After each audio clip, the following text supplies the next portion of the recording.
we have some news, of course. Jonathan Gannon said Kyler Murray will start versus the Falcons if the week goes well. That's kind of how we are on the show. Yeah. We'll show up for the show, assuming if the week goes well. I get to host the show if the week goes well. We'll see. I'm day to day. We're all day to day. The upcoming schedule for Kyler Murray would be the Falcons at Houston against the Rams and at Pittsburgh against the Steelers. He's available in 41% of leagues, so it's worth checking. Those are all winnable games as well, shockingly, for the Cardinals. Kyler Murray the past 3 years in points per game from fantasy perspective, he's been 7th, 4th, and 3rd. And that 7th was biased because he got injured early in the Week 14 game and only put up 0.7 points. So, I mean, he's a fantasy weapon. I think he's a football weapon as well. I don't know why people don't like Kyler Murray. Like, Kyler Murray was taken first overall in the draft. He led them to the playoffs, but he just has a bit of a stench on him. Three reasons why they don't like Kyler Murray, right? Number one is again, there was all this pre-draft BS about like, hey, he's too short, he's too small hands, all that BS. He plays video games. Right, and that's that the was other a big thing. That's the other thing is like I don't know why they like them throwing the thing that was in his contract or whatever that he has to do more film study or that he's playing too much video games, Call of Duty, all this stuff. Whoever it was that threw that out, to the press, and then it became such a big deal, and they literally had to walk it back and take it out of his contract, or why it's even in his I don't know if it actually is in his contract, but supposedly it was. Like when they signed him to the big extension, such a stupid, unbelievably dumb move by the Cardinals front office. Bad organization. Whoever to do that because like you just committed like hundreds of millions of dollars to this kid. Like he's either your guy or not, and if he is your guy, you protect your guy. And why you throw that out there to try to embarrass the kid or whatever, it's stupid. But that narrative started happening, and then the fact is that the Cardinals just haven't been a great organization again. And there's lots of very damning reports about ownership and management and stories about the Cardinals over the last couple of years that have come out. And there's one really recently on ESPN that's in not Dan Snyder because no one is Dan Snyder, but it's in that realm, right? You know what I mean? And so I don't know. It's a good question. I feel like maybe Kyler's not the most, big personality. He's not a rah-rah He's not a big guy. rah-rah guy. He's more quiet, and reserved. I've interviewed him once. Thought he was very bright, enjoyed my conversation with him.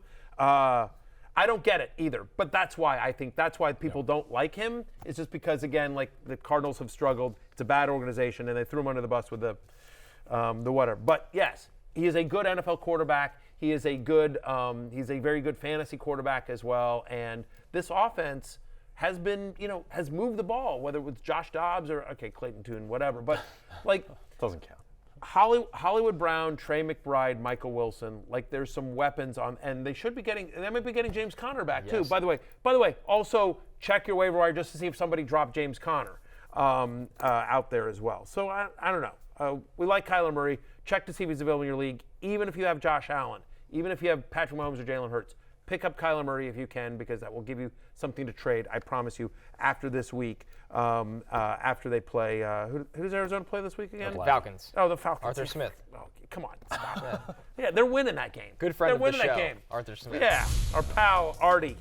QB waiver targets here. Josh Dobbs against the Saints, 83% available. The Bucks with Baker Mayfield against the Titans. He's available in over half a league. Same with Russell Wilson, who's got the Bills. Very banged up defense. Taylor Heineke has those Arizona Cardinals. And then Will Levis against the Bucks. Will Levis actually pretty popular in terms of being rostered in leagues right now. Only available in 42%. By the way, he plays a Buccaneers team that just gave up $470 to a rookie quarterback. Taylor Heineke announcing along with Arthur Smith that he shaved his mustache, and he announced that Taylor Heineke, which is the right move, is going to be his guy as well. So we talked through those guys. Look, Josh Dobbs. Since week 2, Josh Dobbs, playing for 2 different teams, is the 9th best quarterback in fantasy. He's averaging 18.6 fantasy points per game. He's now had a rushing touchdown in 3 straight games, 2 with Arizona, 1 with Minnesota. He's had at least 40 rushing yards in 6 out of 9 games this season. Think about this Saints defense that just gave up almost 300 total yards to Tyson Bagent last week. And Josh Dobbs has now got a full week to learn the offense, learn his teammates' names.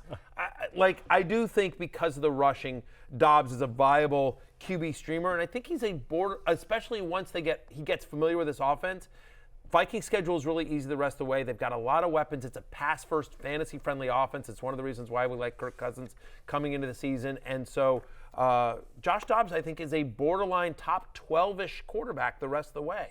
Like, he's a low-end QB1, high-end QB2. I don't think he's just a stopgap against the Saints.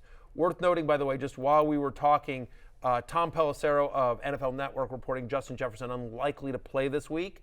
But the fact that it's not 100%, like, Jefferson's coming back. It doesn't look like it's happening this week, but he's coming back sooner rather than later, which is, again, really good news for Josh Dobbs. Yep. I would guess, based on the reporting, it's probably going to be the following week where Jefferson returns. Everyone's saying that probably not this week, but he's right around the corner.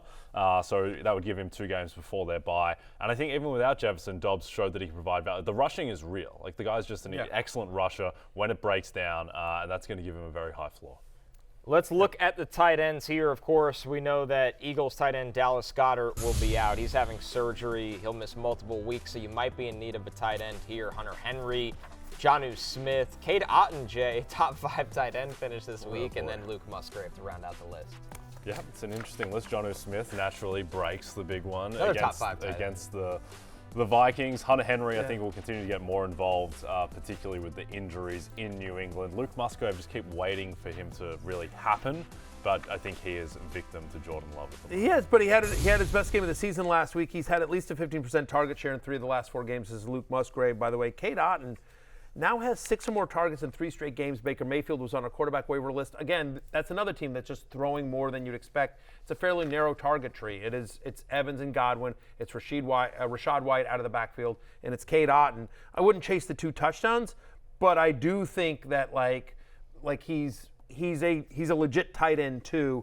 Jonnu Smith is getting goal line carries, guys. I mean, it's all happening for Jonnu Smith in Arthur Smith's office. Jonnu Smith looks like the guy that they used the top 10 pick on rather than everybody else. They used the top 10 literally pick on. everyone else in the offense. He's had double-digit fantasy points in 4 of the last 6 weeks. He's had a 15% target share since week 2, which is top 15th position, and he's making plays like this. It's a dump off from Taylor Heineke, and he's just, here's the touchdown. I believe this is the touchdown right here, where he takes it. Look at this. He's outrunning guys. It's not Kyle Pitts. That's Jonnu Smith to the house. Look at that, and then he slips in the turf. Oh, we missed that part. But Jonnu is just he's just running. He's outrunning the ref. He's outrunning the Vikings. Then he runs all the way. He goes, and then the rest of that play is he slips on the outside of it. Once he gets almost to the tunnel, he slips and falls on his ass. But again, Arthur Smith believes when they get in close, better to give Jonnu Smith a goal line carry than Bijan Robinson. Yeah. Jonnu Smith only 28 years old as well. Feels like he's much closer to Methuselah in age, but he's not. He does. He's 934 years younger. Jonnu Smith is weirdly more of a floor play than an upside play. I mean, that one play, the 80-yard touchdown or whatever it was. It was 67, whatever it was. It was fluky. But the fact is they are using him a lot more. We don't know if Drake London's coming back. I do think the offense is better under Taylor Heineke. It's more aggressive. And so, yeah, man, the tight end wasteland. It is what it is.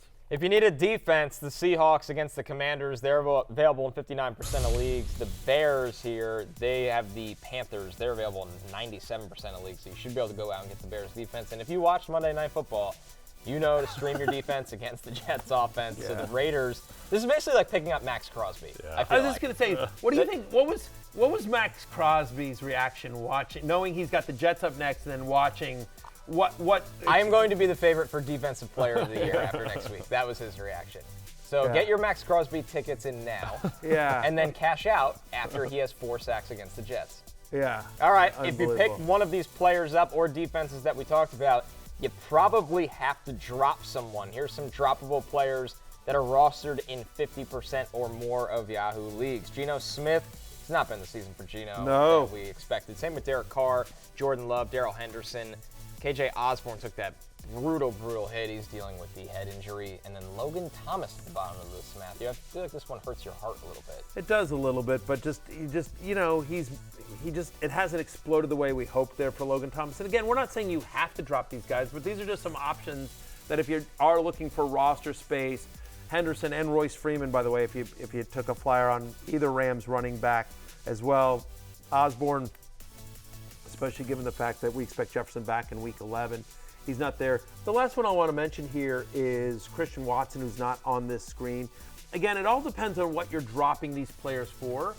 So, like, we talked about this off the, this morning.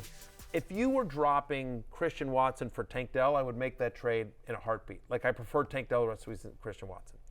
But I'm not dropping Christian Watson for, like, Rico Dowdle or Ty Chandler, right? Because, I mean, again, if you're just dropping him to grab a, quote, upside stash, well, who has more upside potentially than Christian Watson, who was great down the stretch last year? The problem is that the Packers offense looks awful. Jordan Love looks questionable. Watson has had trouble staying in the lineup and healthy, and he's been very, to be kind, inconsistent this year.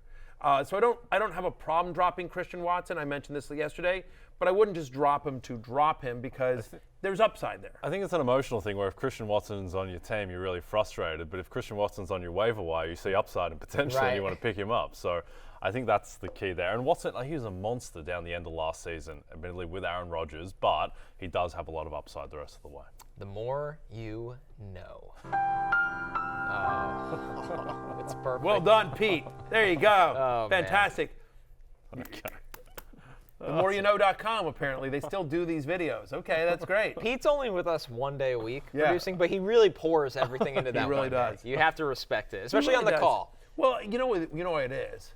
Because, like, Oh, boy, here comes Sim Shade. No, because the rest of the time he's just doing Sims' show, right? You know what I mean? And just knew like, it. and the way you produce that show is just like, all right, Chris, what do you want to talk about for 2 hours? And then you just kind of kick back. Wear your seatbelt. Yeah, Yes. and then you just sit back. You just kind of sit back and Yeah. producing Sims is just like, hey, Saints, go. And then whatever. And then 20 minutes later, it's just like, all right, C.J. Stroud, go.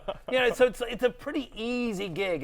It's what is known as a cush gig around here at NBC Sports. Right. So all That's the why ideas he's a very happy guy usually too exactly. outside of Wow. Tuesdays. Yeah, He's 100%. He's always So in a really it's just good like, mood, he laughs. right. But so all the creativity has to, go into here. I feel like Pete's he's like a rotational pass rusher who comes in. He's just full of energy, like Joey Bosa, Yeah. how he's being used at the moment. Here's my Yeah. 9 snaps, and Yeah. I'll get you 5 pressures Yeah, for exactly. sure. Yeah. All right, we're going to take our first break. It's amazing. First break. All right. When we're back, we're recapping Monday Night Football, or whatever you want to call it. Jets Chargers recap coming right up.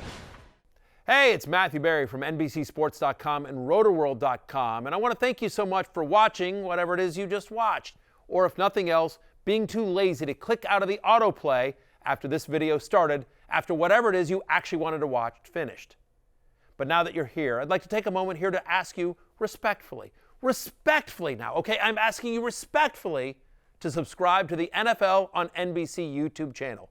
You'll get the latest Roto-World fantasy news headlines, all sorts of great shows, including my own Fantasy Football Happy Hour. So go subscribe now. Again, I'm asking respectfully.